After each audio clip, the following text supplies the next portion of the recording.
किसने बनाया था पहले तिरंगे का कपड़ा? किस गांव में बना कपड़ा? दिल्ली तक कैसे पहुंचा तिरंगा?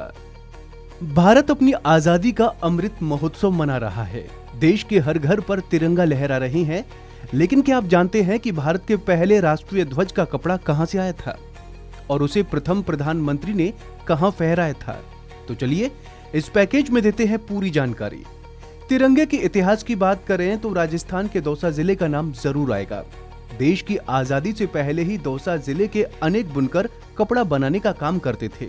जैसे ही वर्ष 1947 में देश आजाद हुआ और पूरे देश में जश्न का माहौल था, तो 15 अगस्त 1947 को लाल किले पर तिरंगा ध्वज फहराने के लिए दौसा से तिरंगा लाया गया था। आपकी जानकारी के लिए बता दें कि दौसा जिला मुख्यालय से करीब 15 किलोमीटर दूर स्थित आलूदा गांव में रहने वाले चौथमल बुनकर ने तिरंगे का कपड़ा तैयार किया था। चौथमल बुनकर द्वारा तैयार किए गए तिरंगे के कपड़े को स्वतंत्रता सेनानी देशपांडे और टाट साहब द्वारा गोविंदगढ़ ले जाया गया और गोविंदगढ़ में ही इसे कपड़े को तिरंगे का रूप दिया गया। उसके बाद दिल्ली ले जाया गया। देश के प्रथम प्रधानमंत्री पंडित जवाहरलाल नेहरू ने लाल किले पर दौसा के बुनकर चौथमल के द्वारा तैयार किए गए तिरंगे को फहराया। हालांकि ये बात भी सामने आती है कि 15 अगस्त 1947 को देश के अलग अलग हिस्सों से 4 तिरंगे बनकर आए थे।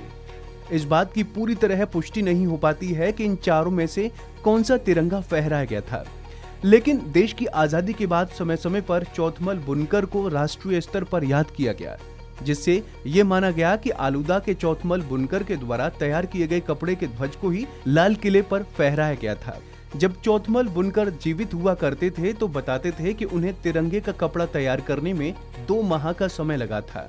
दौसा से तिरंगे का नाता जुड़ा होने के कारण ही 1967 में दौसा खादी समिति अस्तित्व में आई और इसके बाद दौसा के बुनकर द्वारा तैयार किए जाने वाला तिरंगे के कपड़े को देश के कोने कोने में पहुंचाने का काम किया गया। वर्तमान में भी दौसा के आलूदा, बनेठा, जसोदा और दौसा जिला मुख्यालय पर बड़ी संख्या में बुनकर कपड़ा तैयार करते हैं और इनके द्वारा ही तैयार किए गए कपड़े को प्रोसेसिंग के लिए मुंबई भिजवाया जाता है। वहां इस तिरंगे का रूप मिलता है और उसके बाद में ये तिरंगा बाजार में आता है। वर्तमान में ऐसा नहीं है कि केवल दौसा में ही तिरंगे का कपड़ा बनाया जाता हो। दौसा के अलावा बाराबंकी, हुगली, मराठवाड़ा, ग्वालियर में भी तिरंगे का कपड़ा तैयार किया जाता है। इसके अलावा हुगली, मराठवाड़ा और मुंबई में तिरंगे की प्रोसेसिंग यूनिट स्थापित हैं, जहां कपड़े को तिरंगे का रूप दिया जाता है। दौसा खादी समिति देश की बड़ी खादी समितियों में शामिल है।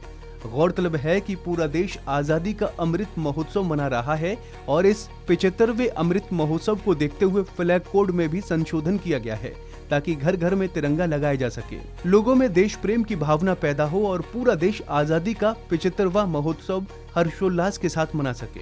इस बार 13 अगस्त से 15 अगस्त तक घर घर तिरंगा अभियान भी चलाया जा रहा है और इस अभियान को देखते हुए देश में जबरदस्त उत्साह भी देखने को मिल रहा है। ऐसे ही तमाम अपडेट्स के लिए बने रहिए वन इंडिया हिंदी के साथ।